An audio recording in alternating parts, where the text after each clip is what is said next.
আমরা বিভিন্ন সময় দেখেছি জনাব তারেক রহমান দেশে ফিরবার জন্য যে বিলম্ব করছেন সেগুলো নিয়ে মানুষ হাসি ঠাট্টা করছে, কিন্তু শরীফ ওসমান হাদির ঘটনা প্রমাণ করছে যে আসলে তারেক রহমানের জীবনের উপরে যে হুমকি আছে এবং অন্যান্য রাজনৈতিক দল যারা গণ অভ্যুত্থানে সক্রিয় ছিল, যারা জুলাই অভ্যুত্থানের নেতৃত্ব দিয়েছে, তাদের সবার উপরে যে জীবনের হুমকি রয়েছে সেগুলো যৌক্তিক এবং যথেষ্ট সতর্ক হওয়ার বিষয় আছে।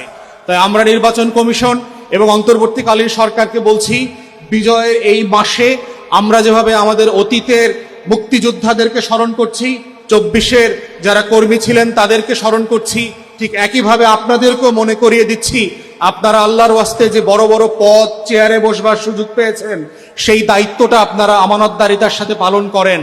সেই দায়িত্বটা যদি পালন করতে না পারেন তাহলে বিজয়ের মাসে স্বাধীন রাষ্ট্র কিন্তু পরাজিত হতে পারে।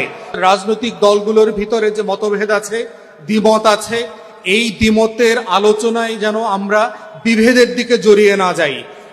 মাথায় রাখতে হবে যে আমরা কমন শত্রু মোতাবেক এই রাষ্ট্রটাকে গড়তে চাই। দিল্লির আধিপত্যবাদ এবং আওয়ামী ফ্যাসিবাদ, এই সাপেক্ষে যেখানে আমাদের লড়াই, সেই লড়াইতে আমাদের যে কমন জায়গা আছে, এই কমন জায়গাতে আমরা কোনো কম্প্রোমাইজ করব না, এবং এই কমন জায়গার বাহিরে আমাদের যত একমত দ্বিমত আছে সেগুলো আমরা সম্মানের সাথে আমরা চালিয়ে যাব। দ্বিতীয়ত হচ্ছে, একটা ভালো নির্বাচন আয়োজনের যে বড় চ্যালেঞ্জ আমরা এখন দেখতে পাচ্ছি সেটা হচ্ছে আইন শৃঙ্খলা বাহিনীর যে অকার্যকরতা আমরা দেখতে পাচ্ছি।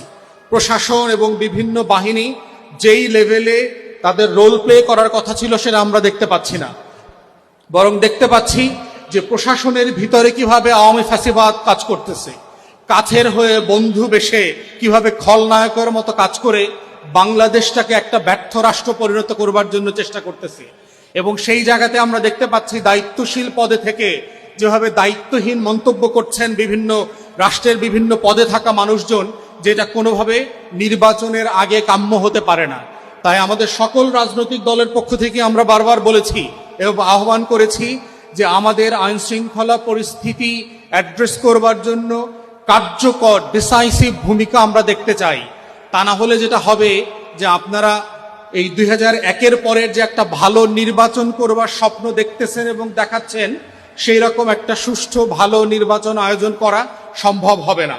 তাই সেই জায়গাতে আমরা সম্মিলিতভাবে সকল রাজনৈতিক দল ঐকমত্য কমিশনে বসে যেভাবে একমত দ্বিমত করে একটা জুলাই সনদ তৈরি করেছি, একইভাবে আমাদের সবাইকে আলোচনা করে এবং এই সম্মিলিত প্রয়াসের মধ্য দিয়ে প্রশাসনকে কার্যকর করে একটা ভালো নির্বাচন করতে হবে। এবং আজকেও আমরা দেখলাম সাভারের স্মৃতিসৌধে যে পরিমাণ মানুষজনের ঢল নেমেছে এবং রাজনৈতিক নেতারা উপস্থিত ছিল, সেই তুলনায় আমরা কোনো আইন শৃঙ্খলা বাহিনীর উপস্থিতি তেমন দেখি নাই। এবং যেই লেভেলে ঘটনা ঘটার মতো একটা পরিবেশ পরিস্থিতি তৈরি হয়ে থাকে, সেখানে যে পরিমাণ আশ্বস্ত করবার প্রয়োজন হয় আইন শৃঙ্খলা বাহিনীর পক্ষ থেকে, সেই জায়গাটা আমরা খেয়াল করি নাই। এবং এই জায়গাটাই বারবার আমাদেরকে আশঙ্কিত করছে যে আগামী নির্বাচনটা ফ্যাসিবাদী গোষ্ঠী যেভাবে অরাজকতা তৈরি করবার ষড়যন্ত্র করছে, সেই ষড়যন্ত্রের জালে না পড়ে যায়।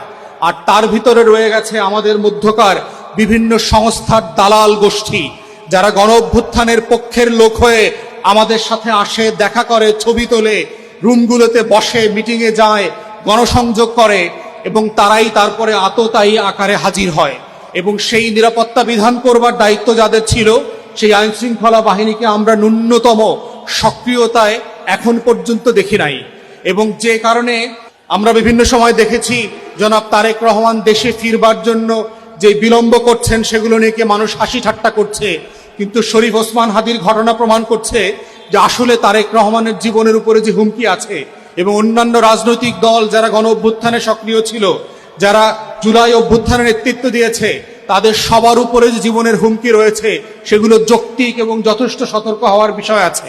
তাই আমরা নির্বাচন কমিশন এবং অন্তর্বর্তীকালীন সরকারকে বলছি, বিজয়ের এই মাসে আমরা যেভাবে আমাদের অতীতের মুক্তিযোদ্ধাদেরকে স্মরণ করছি, 24-এর যারা কর্মী ছিলেন তাদেরকে স্মরণ করছি, ঠিক একইভাবে আপনাদেরকেও মনে করিয়ে দিচ্ছি আপনারা আল্লাহর ওয়াস্তে যে বড় বড় পদ চেয়ারে বসবার সুযোগ পেয়েছেন, সেই দায়িত্বটা আপনারা আমানতদারিতার সাথে পালন করেন। সেই দায়িত্বটা যদি পালন করতে না পারেন তাহলে বিজয়ের মাসে স্বাধীন রাষ্ট্র কিন্তু পরাজিত হতে পারে।